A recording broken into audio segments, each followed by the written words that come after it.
Welcome back to the class video for Module 13, in which we're looking at Publius's The Federalist essays. In the first part of class, we looked at essays number 1 and 9, which amount to a kind of introduction to the subject, in which Publius describes what we call the Machiavellian moment, this historical crisis that the new republics find themselves in. We referred to the Machiavellian moment when we discussed the turn to a federal convention in Module 10. It's that moment within the Aristotelian framework when you are existing in a healthy and vibrant democracy, but you start to see the seeds of corruption that will inevitably deteriorate that democracy into anarchy, the descent of freedom or the implosion of freedom. Madison describes the new nation heading down such a path, existing in such a crisis. But he proposes a brand new model of government founded on this idea of Montesquieu's confederations that will contain the solution to this millennial-old problem within political theory.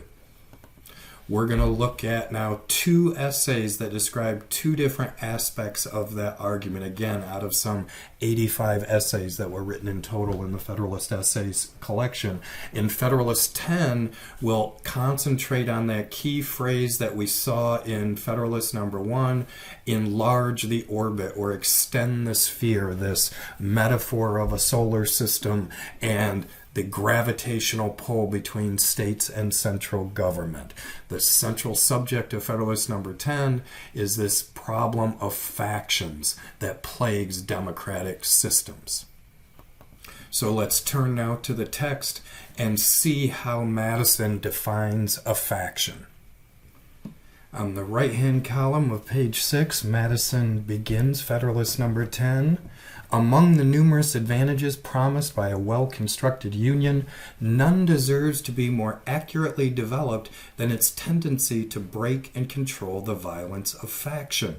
The friend of popular government never finds himself so much alarmed for their character and fate as when he contemplates their propensity to this dangerous vice. So a faction is a vice that is unique to popular governments. And he goes on in the highlighted passage on the left-hand column of 7, complaints are everywhere heard from our most considerate and virtuous citizens, equally the friends of public and private faith, and the public and personal liberty, that our governments are too unstable, that the public good is disregarded in the conflicts of rival parties, and that measures are too often decided not according to the rules of justice and the rights of the minor party, but by the superior force of an interested and overbearing majority.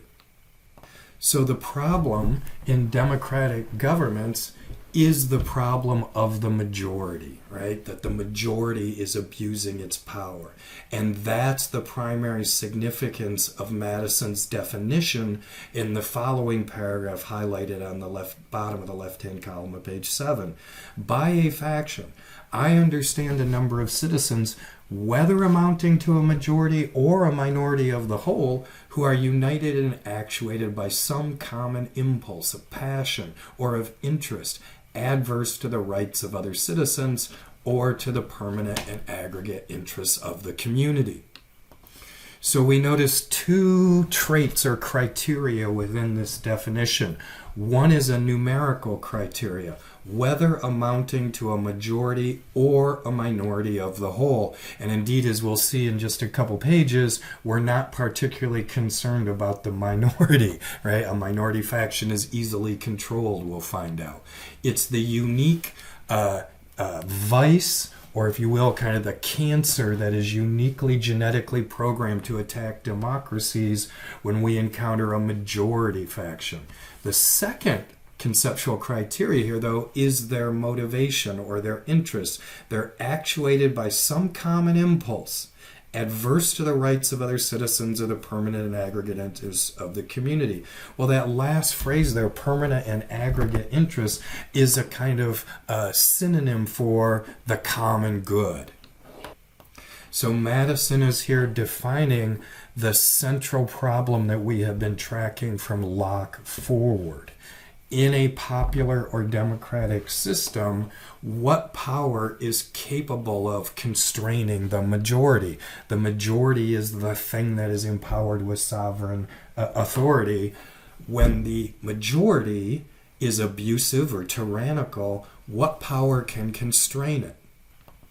Now, one obvious question we could ask of this definition is, how can we know whether any particular group, particularly a majority, is acting contrary to the common good? How can we know what the common good is? In a democracy, the ordinary way of determining what the common good is whatever the majority says it is, right? That is the effective or the efficacious method for determining the common good.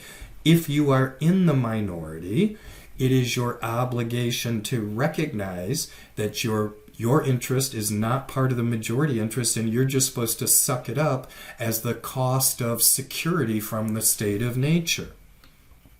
If a minority, whether 49% or one single person, has the authority to tell the majority what you're doing is not in the common good, we start down that slippery slope towards every individual getting to decide for themselves which of the laws they approve or don't approve, which is essentially the state of nature. We haven't surrendered anything if we don't surrender the authority to the majority.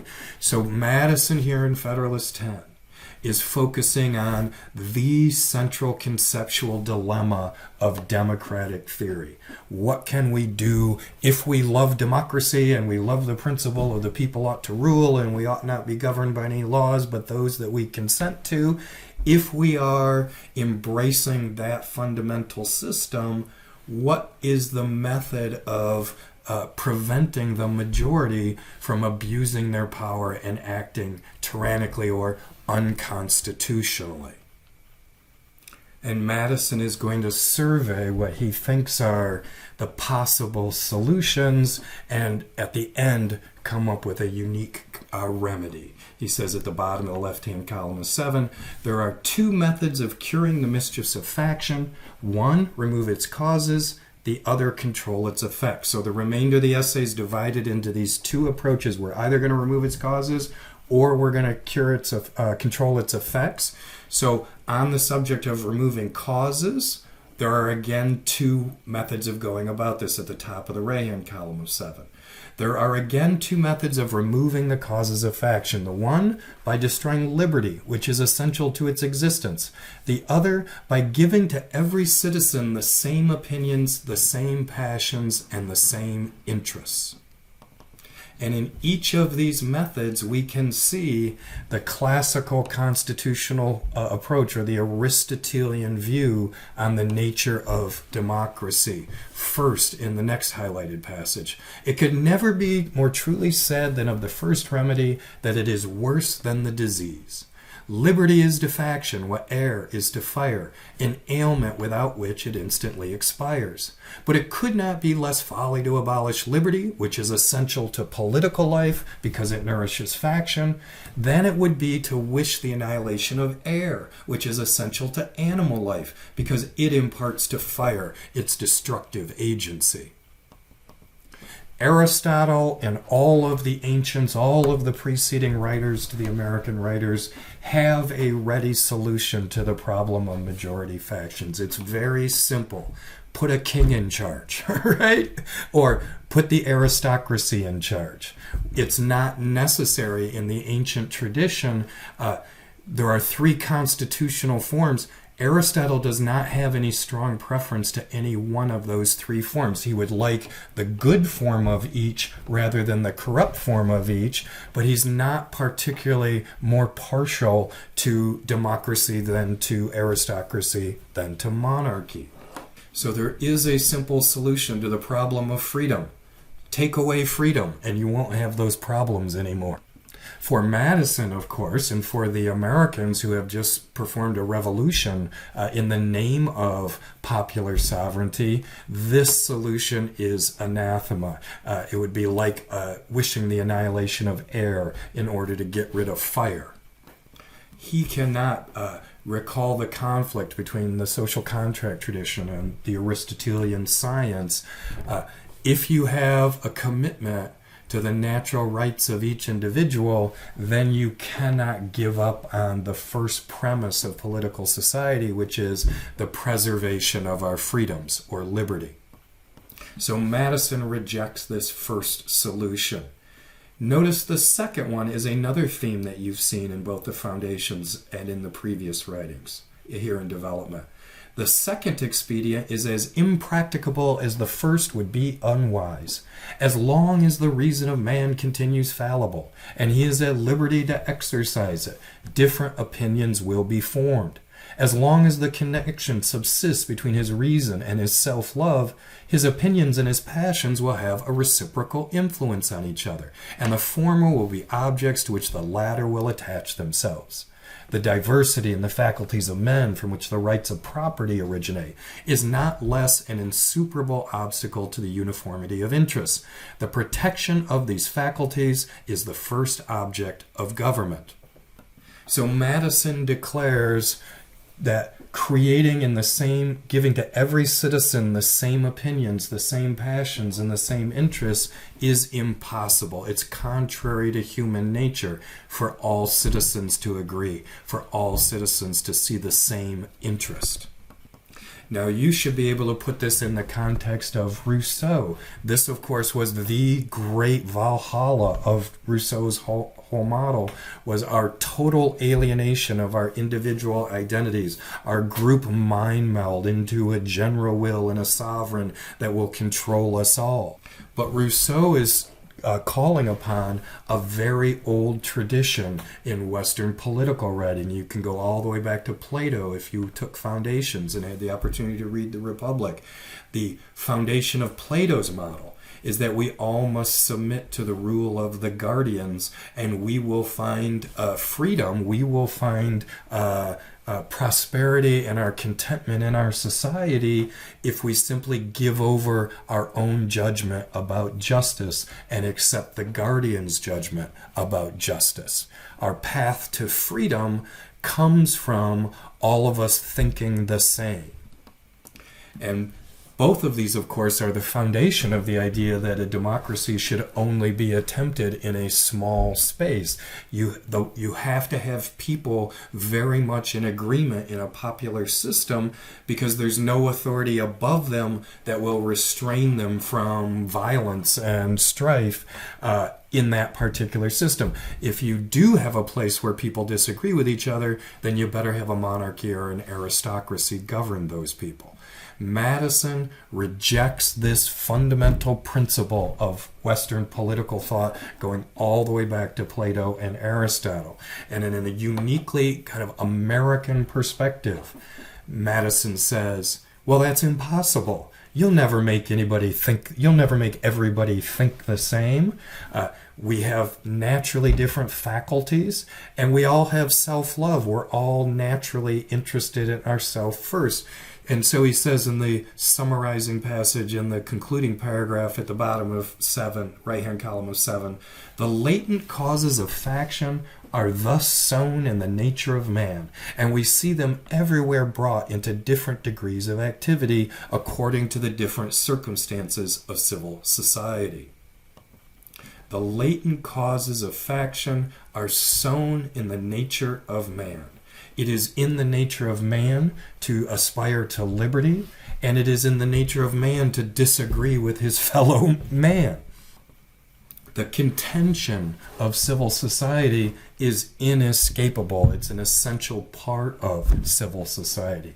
Now, in the classical tradition, even up through the Rousseauian tradition, if you accept that premise, then the conclusion must be I guess democracy is impossible, right? I guess the people are not capable of ruling themselves because the people can't come to a common agreement.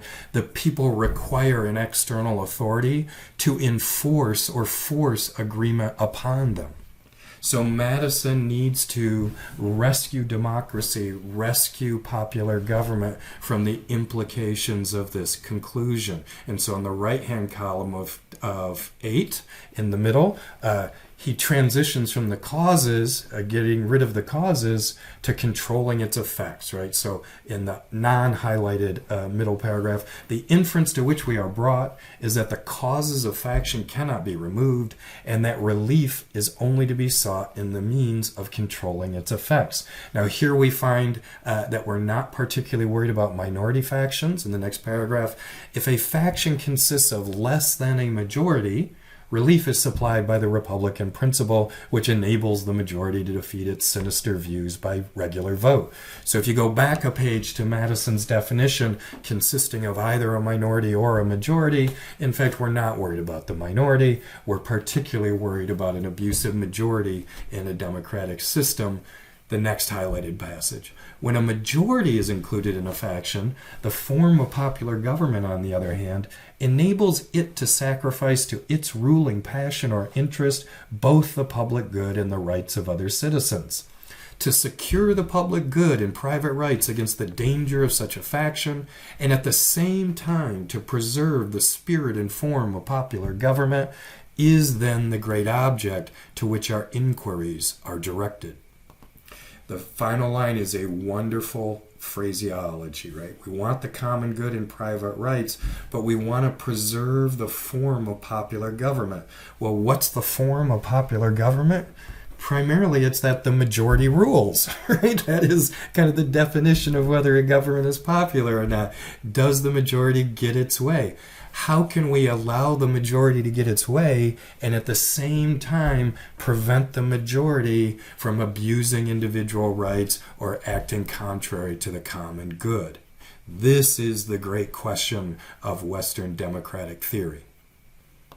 And the solution cannot come from the kind of Thomas Paine model of a natural government, that is, us all sitting under the tree getting to raise our hand yes or no to every individual law.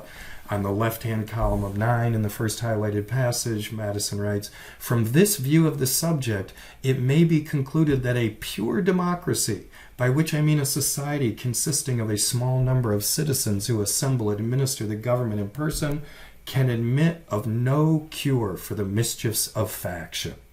A common passion or interest will, in almost every case, be felt by a majority of the whole, and that model of government will directly communicate that interest into government action." Think again of Rousseau's description of democracy as a government without a government, right? There's no cure to the problems of a self-interested majority here because they are vested with all power in this pure democracy or simple democracy model. Next, unhighlighted passage here on the left-hand column of 9. A republic, by which I mean a government in which the scheme of representation takes place, opens a different prospect and promises the cure for which we are seeking. So the scheme of representation, which was for Tom Paine, exactly the moment that corruption would be allowed to set in, right? The distance between the representative and the natural right of each individual, the further the representative is from the people, that is, the more people that they have to represent, the greater the likelihood of corruption. For Madison, what Paine saw as the critical problem of democracy actually holds the cure in the highlighted passage at the bottom of the left-hand column of 9. The two great points of difference between a democracy and a republic are, first, the delegation of the government in the latter to a small number of citizens elected by the rest. Secondly, the greater number of citizens and greater sphere of country over which the latter may be extended. Notice again that phrase, that greater sphere of country. Enlarge the orbit, expand the sphere, the greater sphere of country. We see the recurrence of that metaphor. Now, Two differences. First, the delegation to a small number of citizens, and secondly, the greater sphere of country. Top of the right-hand column of 9. The effect of the first difference, that is the delegation to a small number of citizens, the effect of the first difference is, on the one hand, to refine and enlarge the public views by passing them through the medium of a chosen body of citizens whose wisdom may best discern the true interest of their country, and whose patriotism and love of justice will be least likely to sacrifice it to temporary or partial considerations. Under such a regulation, it may well happen that the public voice, pronounced by the representatives of the people, will be more consonant to the public good than if pronounced by the people themselves, convened for the purpose. Notice how different, almost diametrically opposed, the principle of representation is here from that offered to you by Tom Paine. If you recall in Tom Paine, the only reason that you appoint a representative is because it is inconvenient for you to travel the distance necessary to show up under the tree and raise your hand, yes or no, as society grows and becomes more complex.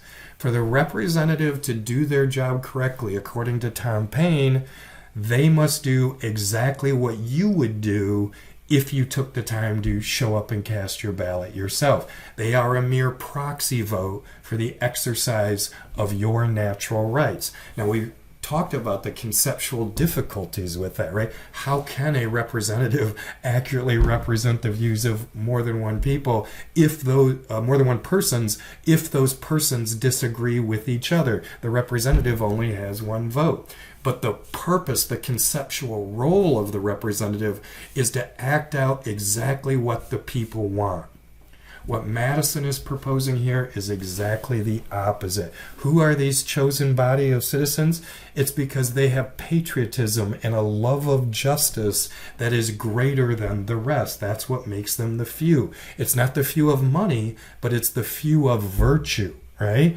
And under such a regulation, what they say will be more consonant to the public good than if the people themselves were allowed to talk. Why? In some way, these representatives must be better than the people who elected them.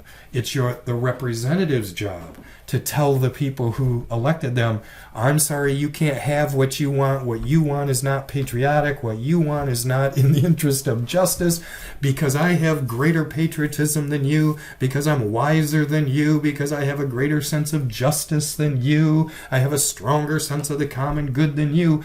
I'm going to do the opposite thing than what you want, because that's in the common good.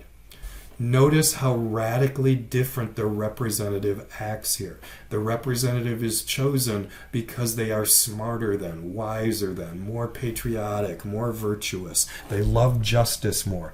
And their job, their conceptual role, is to restrain and to prohibit and form a curb upon the vicious antisocial desires of the people who elected them. So it's an inherently elitist conception of the representative's role. The representative should know better than the people who elected him. So the mechanism of representation in the Madisonian scheme performs precisely the opposite function from the conceptual role played by representatives in the Thomas Paine or in the revolutionary scheme. This is a wonderful example of when someone like Melancton Smith reads this paragraph, he just cringes and he can't believe the distance we've traveled since 1776 and the consensus around what democracy means. And just 12 years later, he's reading this thing from Publius that says, the people are idiots. If we have a representative system, then we'll get the really smart and wise and virtuous people in office, and they'll make better decisions than the people. Now, Madison goes on in these next couple of paragraphs to make the argument that in a bigger district, there are more likely to be more virtuous people available. So the bigger the district, the more chances you have of getting someone who's really wise into office. But then we come to his second point about a republic, that is the greater extent of territory or the extent of the sphere that's permissible in a confederated republic, he says on the left-hand column of 10. The other point of difference is the greater number of citizens and extent of territory which may be brought within the compass of republican than of democratic government. And it is this circumstance principally which renders factious combinations less to be dreaded in the former than in the latter. Continuing on in the highlighted passages, extend the sphere, there's that phrase again, extend the sphere, and you take in a greater variety of parties and interests. You make it less probable that a majority of the whole will have a common motive to invade the rights of other citizens. Or if such a common motive exists, it will be more difficult for all who feel it to discover their own strength and to act in unison with one another.